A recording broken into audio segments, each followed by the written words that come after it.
Hey everybody, this is chapter 3 of part 4 of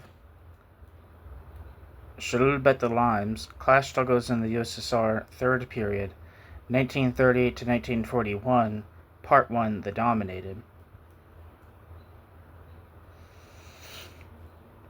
Chapter 3 of Part 4 is titled The Economic Crisis of the 1930s. Part 4 is titled Capital and Its Crises. So here we go.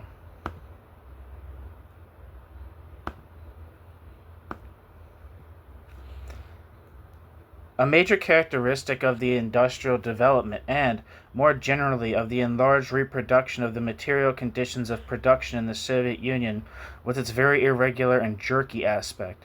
As we have just seen in examining the, quote, putting into operation, end quote, of the 5-year plans, economic reality was very far removed from the, quote, harmonious development, end quote, about which official ideology boasted.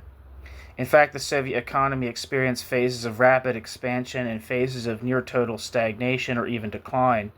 These fluctuations affected particularly the rates of accumulation and revealed that the enlarged reproduction was effective in a cyclic manner and underwent crises. New section, Section 1, the 1933 Crises. The increase in the rate of accumulation in terms of the relationship between gross investment and national income was extremely rapid in 1931. According to an official statistic, this rate then reached 36% of the national income against 27.3% in 1930. This increase absorbed the total increase of national income.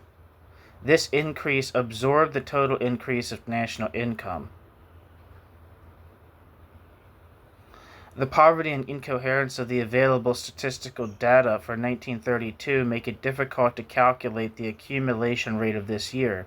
Nevertheless, it seems that in 1932 the rate again increased. Although accumulation was above all oriented towards industry, accumulation's increase was accompanied by a rapid fall in the growth rate of industrial production. Footnote: according to official figures, this rate fell from 22.2% in 1930 to 20.7% in 1931, 14.5% in 1932, and 5.2% in 1933. As has been seen, these statistics show an overvalued growth rate. End footnote.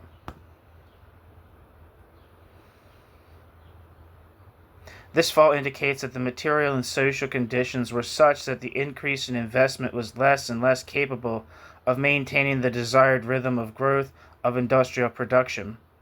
The fall in the rates of increase was even more marked in the production of industrial consumer goods. Footnote: according to official statistics, this rate was 9.3% in 1932 and 4.8% in 1933. Comparison with the development of physical production shows, moreover, that the global growth rates are more substantially overestimated for consumer goods than for industrial production as a whole. End footnote. In reality, taking account of the collapse of artisan production and village industry which occurred at the beginning of the 1930s, there was a serious decline in the level of consumption of the masses.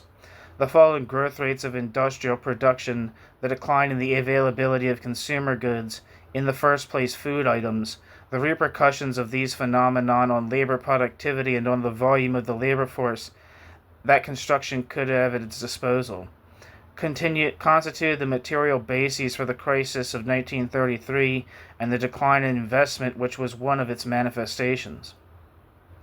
Thus, whereas net investments in fixed capital estimated in constant prices of 1928 had rapidly increased between 1930 and 1932, these same investments diminished by approximately 12% in 1933. Footnote: the change was from 20.7% in 1931 to 16.2% in 1932. See R. Morstein and R. Powell's book, The Soviet Capital Stock, 1928 to 1962, published in 1966. End footnote.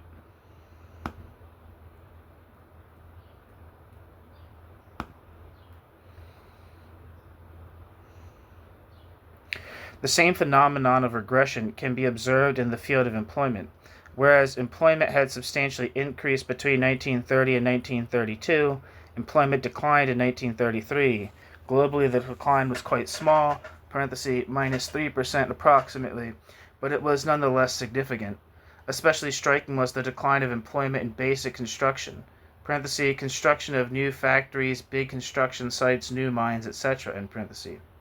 In fact, in this sector, the number of workers employed fell by more than 1 million, more than 31% between June 1932 and June 1933.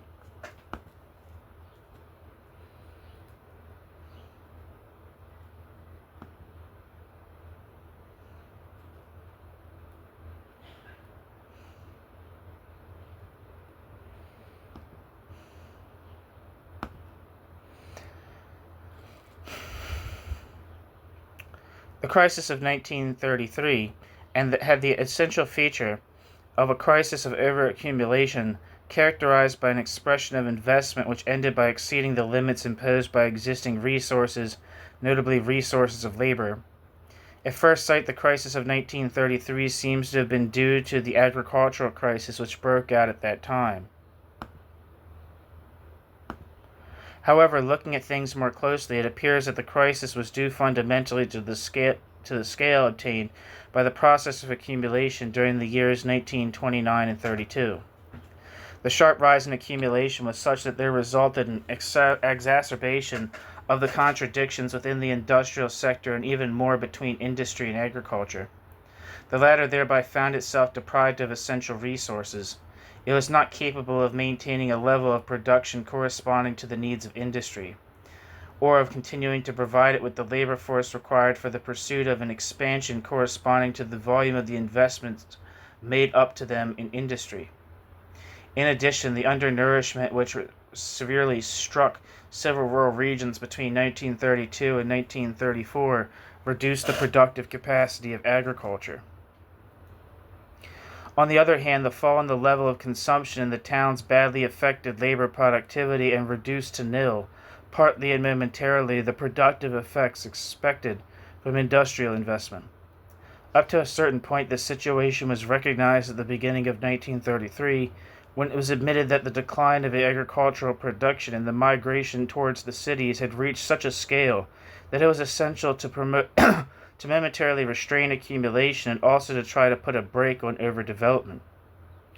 As Izvestia wrote, quote, "The towns have been extended too much. The food supply of urban agglomerations, the supplying of new construction sites and providing big centers with the products that are necessary for them pose problems which are complicated and difficult to solve. The migrations of great masses of population seriously hinder the provisioning of the country, overpopulate the towns, and provoke an insoluble housing crisis. End quote.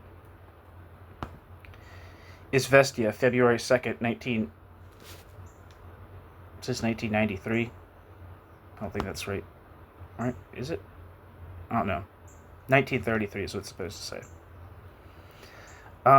These lines present in summary, and not without euphemism, some of the effects of overaccumulation in the preceding years. They illuminate the limits against which continuation of the process of accumulation collided. New section, Section 2. The economic recovery of 1934.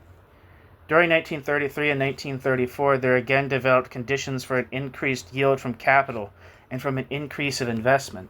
These conditions resulted in particular from the entry into production of equipment installed during previous years and which allowed greater production at a smaller real cost. Thanks to this equipment, it was possible to, quote, liberate, end quote, part of the labor force from its previous occupation and to transfer it to activities which were more, quote, profitable, end quote. In addition, there was an improvement in urban food supply as regards cereals, following an increase in procurement achieved in spite of a catastrophic harvest, end parenthesis. This last improvement also allowed an increase in labor productivity. On the whole, therefore, there was a better functioning of industry and a reduction of shortages, which allowed rapid growth of investment. Footnote. In 1934, gross investment in the state and cooperative sector rose from nearly 30% in current prices and 13% in constant 1928 prices. See Morstein and Powell's The Soviet Capital Stock. Investment growth continued up to 1936. End footnote. Increase of investment was due not only to increase of labor productivity, but also to the increase in the number of workers in industry. Footnote. Between 1932 and 1937, the index of hourly labor productivity in main industry grew by 66%, according to Hodgman's estimate. Parentheses, Soviet Industrial, in parentheses, the book, page 117, in parentheses, and even by 80% on an annual basis, according to official statistics, which, however, do not submit the index of industrial production to the necessary deflation. Between 1932 and 1937, the number of industrial workers grew by 32%. See J. Barber, The Composition of the Working Class, 1928 to 1941, published in 1978. End footnote. These developments allowed an increase in the mass of surplus value and an accumulation, all the stronger because real wages did not follow the advance in labor productivity. The growth of labor productivity and employment was made possible by the continuation of a relative improvement in the supply of grain to the towns, allowing a better recuperation of the labor forces. This improvement itself was based in 1935 on a recovery of agricultural production, which was beginning to benefit from mechanization, and on a reduction of grain exports. During the period 1933 to 36, the increase of labor productivity was not solely due to the, quote, mechanical effect, end quote, of better food supplies. It was also based on more and more putting into operation, progressively, new equipment, parentheses, domestic or imported, end parentheses. It also resulted from progressive mastery of this equipment by workers and cadres. In the final analysis, it resulted from a policy which put a strong accent on labor output.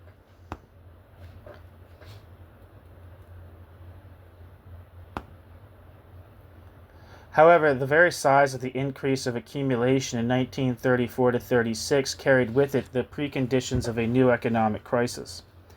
In fact, because of the high rate of accumulation, the current limits on new increases in employment and industrial productivity were quickly reached. The continuation of the improvement in labor productivity met a series of obstacles. In particular, there was worker resistance. Consequently, industrial production and the size of the surplus grew more and more slowly. Footnote. Retaining the, quote, revised, end quote, index of industrial production calculated by Hodgman, it can be seen that this production, having risen from about 29% in 1935 and 16.6% in 1936, grew only by 7.8% in 1937. End footnote.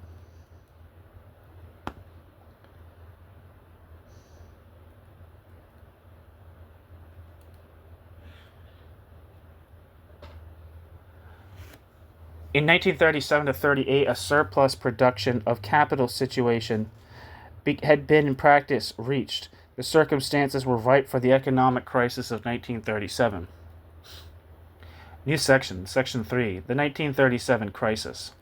The 1937 crisis differed from that of 1933 in several ways.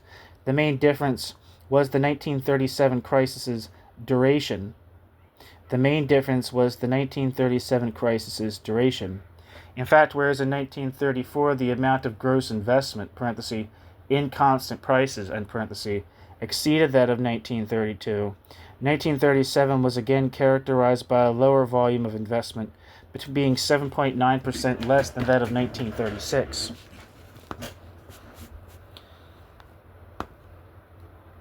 Moreover, in 1939, investment in construction and installed equipment, parentheses, called investment in, quote, construction and installation, end quote, in parentheses, was lowered by about 5% than that of 1936, whose level was not exceeded until 1940.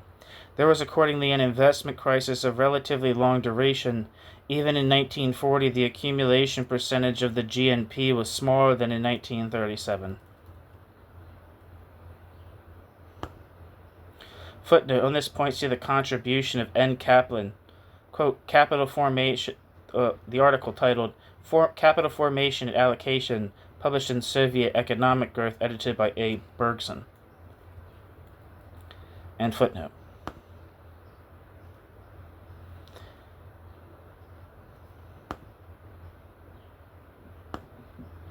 This time, agricultural difficulties did not explain the investment stagnation. In fact, only the 1936 harvest was exceptionally bad, whereas the harvests of the following years were good, and in 1937 even excellent.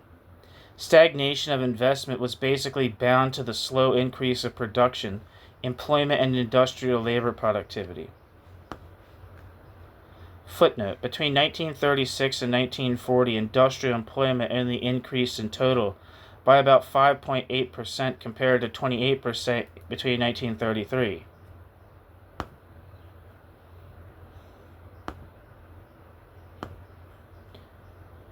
This low increase hindered the continuation of a rapid increase of accumulation and showed that the consequences of the previous surplus production of capital had only very partially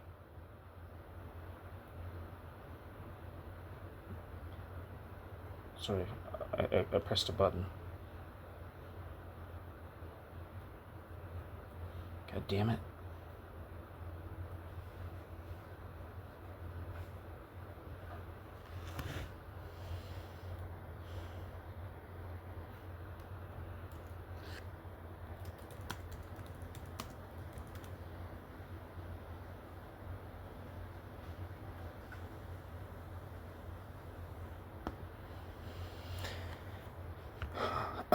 This low increase hindered the continuation of a rapid increase of accumulation and shows that the consequences of the previous surplus production of capital had only very partially been overcome.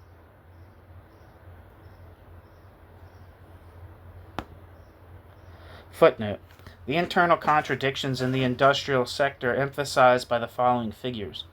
After 1937, total industrial production increased at only a relatively weak pace, contrasting with the situation after the 1933 crisis, Thus the quote revised in quote index of total industrial production, including military production, shows an increase of 30% between 1937 and 1941. Plan figures, see Hodgman, Soviet Industrial, page 89, That is less than 7% annually, and this evaluation seems to, quote, optimistic, end quote. In fact, an index calculated from production in physical terms of 22 industries produces only a growth of 15% between 1937 and 1941, an annual growth of less than 3.5%. End footnote. The near stagnation of employment and of labor productivity in industry was not in accord with the massive, quote, maturing, end quote, in 1937 of 1940 of the enormous fixed capital invested in industry in previous years. This contradiction was due to the fact that unilateral priority development of investment intended for the production of material elements of constant capital had a bad effect on the improvement of the conditions of reproduction of labor forces and on a productivity increase. These were important obstacles to the acceleration of industrial development during the years 1937 to 1940. Such obstacles reveal the scale of the previous surplus accumulation of capital and the subordination of investment to the requirements of increases in Section 1, which produced means of production, Surplus accumulation of capital produced counterproductive effects which even affected strategically important industries like metallurgy and oil. Footnote. Between 1937 and 1940, steel production grew only 3.3% and rolled steel by 1.1%. Production of pig iron rose by only 22.6%. In these circumstances, the development of the engineering and armaments industries could take place only at the expense of other output requiring metallurgical products. Petroleum output increased during these 3 years by only 8.9%.